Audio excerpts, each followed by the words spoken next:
Hello everyone, this is Mike History, and welcome to the next part. I believe this is part 6 of the ancestry of King Charles. So again, for those of you who are new to this series, essentially I am doing research, or I've done research, on what King Charles's DNA test would look like if he took one, and by doing so I made a list of all the ancestors of his that I could find on Wikipedia, and then did their ethnic percentages to come down to his. So if you find that concept interesting, of course, don't forget to watch the first part in the series, and preferably you could also watch the previous videos I made, but they are not strictly necessary. However, we are just going over some of the most interesting ancestors that he's had, and this time we are going to be focusing on late medieval Central European monarchs.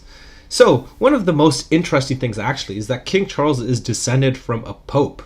Well, not exactly, but he descends from Amadeus VIII, Duke of Savoy. He became the Count of Savoy in 1391 and then upgraded himself to Duke in 1440, but after he got tired of being a Duke, he proclaimed himself as Pope Felix V for a decade, but no one really cared what he had to say. Now, another important ancestor is Wladyslaw II Jagiello. He became the Grand Duke of Lithuania in 1377. But Jagiello, as he was called back then, was one of the few pagan rulers still left in Europe. However, his conversion to Catholicism in 1386 and his baptism as Wladyslaw in Krakow, alongside his marriage to Jadwiga, the Queen of Poland, made him the King of Poland and began the Christianization of Lithuania. After Jadwiga's death in 1399, he became the only ruler of both countries, laying the foundation of the Polish-Lithuanian Union under the Jagiellonian dynasty that would rule over it until 1572, and which became the largest Christian state at the time.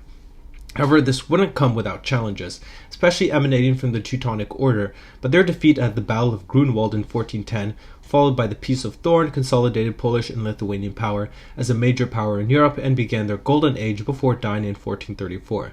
Now, he was half Lithuanian through his father, while through his mother he was 20.5% Russian, 7% Greek, 4% Ukrainian, 4% German, 3.75% Czech, 3.25% Polish, 2% Norse, 1.75% Cuman, 1% French, 0.5% Serbian, English, Dutch, and Sorb, and 0.25% Hungarian, Armenian, and Bulgarian.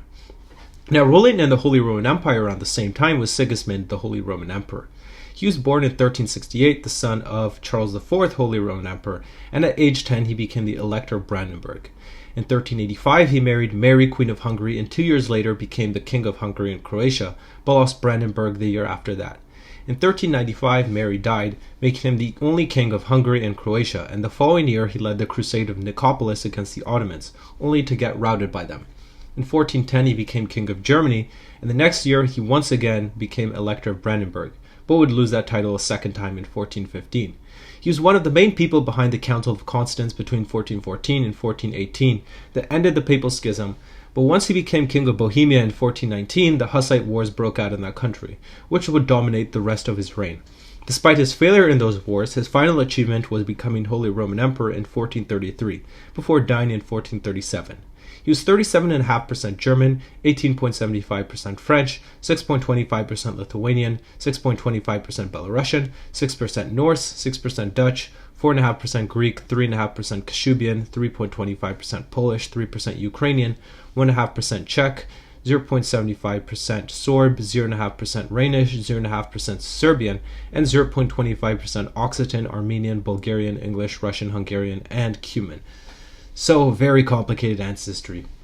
Now, he would be succeeded as Holy Roman Emperor by Frederick III, who inherited Styria, Carinthia, and Carniola in 1424 and was elected King of Germany in 1440. In 1452, he was crowned as Holy Roman Emperor, becoming the first Habsburg to become the Emperor, the second last crowned by the Pope, and the last one crowned in Rome. 5 years later, he became Archduke of Austria. During his reign that lasted until 1493, he concentrated on reuniting hereditary Habsburg territory, and due to this laid the foundations for his dynasty to dominate much of Europe. He He was 30.25% German, 14% Lithuanian, 9.5% Venetian, 6.25% Ligurian, 6% Russian, 4.75% Polish, 4.75% Greek, 4% French, 3.5% Lombard, 3% Piedmontese, 3% Emilian, 2.5% Ukrainian, 2.25% Czech, 1.75% Cuman, 1.25% Norse, 1% Dutch, 0.5% Serbian, Sorb, and English, and 0.25% Hungarian, Bulgarian, and Occitan. Now, he would be succeeded as Holy Roman Emperor by his son, Maximilian I. In 1477, he became Duke of Brabant, Limburg, Lothier, Luxembourg, and Guelders, Margrave of Namur, Count of Zutphen, Artois, Flanders, Charolais, Holland, Hainaut, and Zeeland, and Count Palatine of Burgundy, after his marriage to Mary of Burgundy, but he lost all of those titles after her death 5 years later. Now, as if that wasn't enough, he didn't have enough titles. In 1486, he became King of Germany. 1490, he became Archduke of Further Austria. And 1493, he became Archduke of Austria itself. He, however, laid the groundwork for the further expansion of the Habsburg dynasty by marrying his son, Philip the Handsome, to Joanna of Castile, the daughter of Ferdinand and Isabella of Spain, in 1498. His final achievement was becoming Holy Roman Emperor a decade later, although he was unable to go to Rome to get crowned by the Pope, since his journey was blocked by the Venetians, so he is proclaimed emperor by the Pope Julius II at Trent. The man known as the Last Knight died in 1519, having made his family the most powerful in Europe and the entire world. Now, interestingly enough, his ethnicity reflects just how diverse and European his family was, and he was 18.75% French, 18% German, 8% Portuguese, 7.75% Spanish, 7% Lithuanian, 4.75% Venetian, 4.75% Greek, 3% Ligurian, 3% Russian, 2.75% Occitan, 2.5% Polish, 2.25% Lombard, 2% Aragonese, 1.5% Piedmontese, Cuman, Emilian, Dutch, and Ukrainian, 1% Czech and Leonese, 0.75% Sardinian and English, 0.5% Galician, Swedish, and Breton, and 0.25% Catalan, Serbian, and Sorb. Now, I mentioned earlier his wife, Mary, who was the granddaughter of Philip the Good, and he was born in 1396. He became the Count of Charolais at age 9, and became Duke of Burgundy, Count of Artois and Flanders, and Count Palatine of Burgundy in 1419. He then became Margrave of Namur in 1429, and Duke of Brabant, Limburg, and Lothier the following year. Apparently not having enough titles, he also became Count of Hainaut, Holland, and Zeeland in 1432, and finally became Duke of Luxembourg in 1443. During his reign, Burgundy reached its peak, and he became known for his patronage of artists such as Jan van Eyck, as well as his capture of Joan of Arc. Although he gave her over to the English, he alternated between allying with them and France, and managed to keep Burgundy powerful until his death in 1467. Now, just like Maximilian, he was just slightly more French than German, being 35.5% French and 35% German, and was also 6.5% Dutch, 6% Greek, 3.25% Occitan, 1.75% Cuman, 1.75% Polish, 1.5% Ukrainian, 1.25% Norse, 1% English, 0.75% Lombard, and 0.5%, and get this, Piedmontese, Czech, Serbian, Sorb, Hungarian, Bulgarian, Leonese, Breton, Aragonese, and Scottish, and 0.25% Russian, Armenian, and Spanish. Now, his son, though, is probably even more famous, being known as Charles the Bold.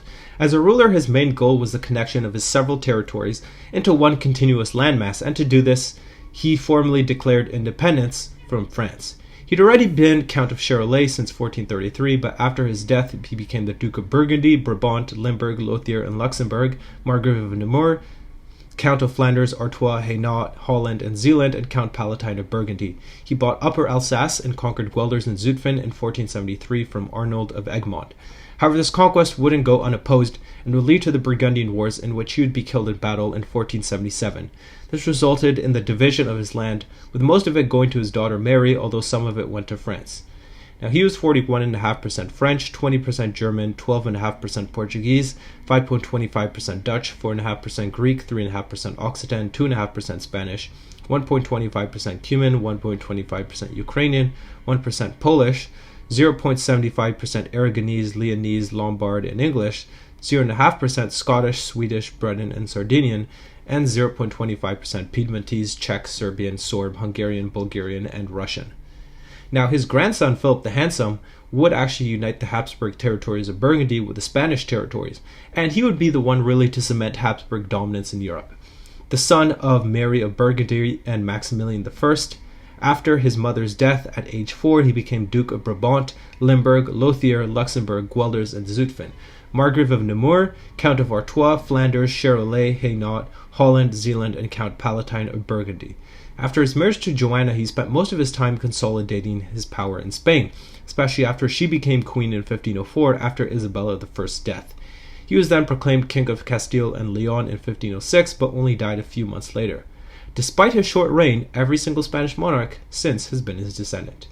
Now, nevertheless, he was actually 28.75% French, 20.75% German, 9.5% Occitan, 7% Portuguese, 4.75% Greek, and only 4.5% Spanish.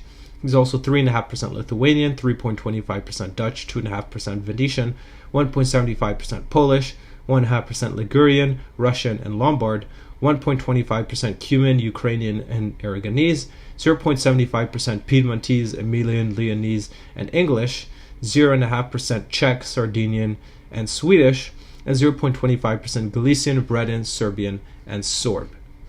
Anyways, that is all for this video here, and next time we will look at some of these other interesting Spanish monarchs, as well as, of course, other regions of the world. So anyways, if you found this interesting, don't forget to like and subscribe, and I will see you next time.